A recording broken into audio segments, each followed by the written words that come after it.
A blistering opening 20 minutes from England saw them defeat neighbours Wales by 3-0 as rivalries were renewed at Wembley Stadium, with the Three Lions coming out on top against the Dragon. The game was all but over after that opening 20-minute spell from England. Their rivals, Wales, looked dejected, whereas the Three Lions were full of confidence. Thomas Tuchel is building a side that will be ready for the World Cup in the summer. And at present, he is doing so without several big names who graced the England squad in the European Championships last year. They will have to earn their places back, and after another good display against Wales, that will certainly not be an easy task. Of course, there are further opportunities for those names to get back in the England squad, but according to Tuchel's ethos, they will have to earn it for themselves. So let's go back through the game to see how it happened. As international friendlies go, the build-up to England versus Wales did provide more edge than usual. However, when Morgan Rogers found the net from a corner just minutes into the match, that edge started to dwindle, and it was all but gone when Ollie Watkins tapped home from close range to make it 2-0. England's third goal of the evening came after just 20 minutes when Bukayo Saka, drifting in off the right wing, curled past Carl Darlow in the Welsh net. On the touchline, Craig Bellamy looked shell-shocked, much like a lot of his players on the pitch.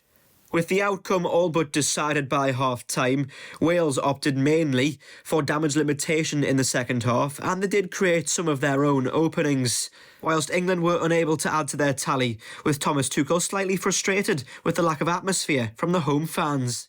First of all, I said the support in Serbia was absolutely fantastic. When we played last time in Serbia, I said it and I meant it.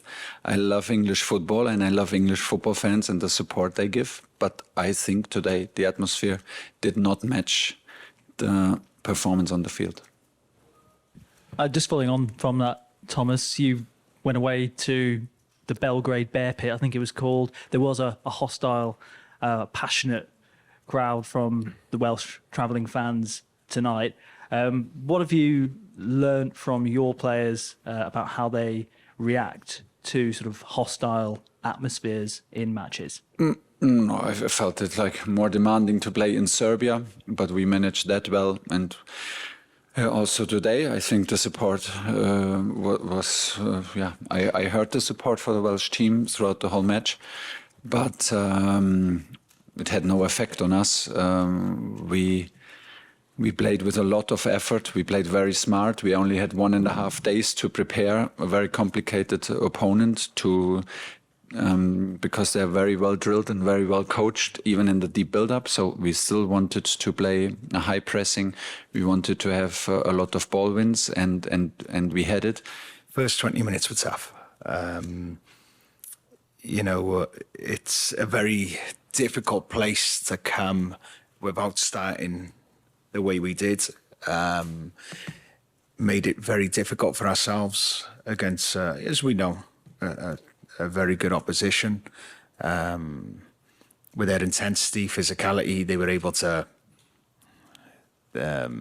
push through that as well. And also, it was a tough period, I have to be honest. It was a tough period in the game. Not a tough period in life, Geraint, so be careful what you say. Yeah, no, it was all good. But in that period it was. We had to suffer a lot of pain. It was difficult. England and the FA probably know that the World Cup in America, Canada and Mexico in 2026 will be the only major international tournament that Thomas Tuchel is in charge of the Three Lions for. And Tuchel is certainly doing things his way. He was not afraid to criticise the lack of atmosphere from England fans at Wembley, and at present he's not been afraid to leave out big names from the England squad. The World Cup is now drawing ever closer, but England are looking more coherent.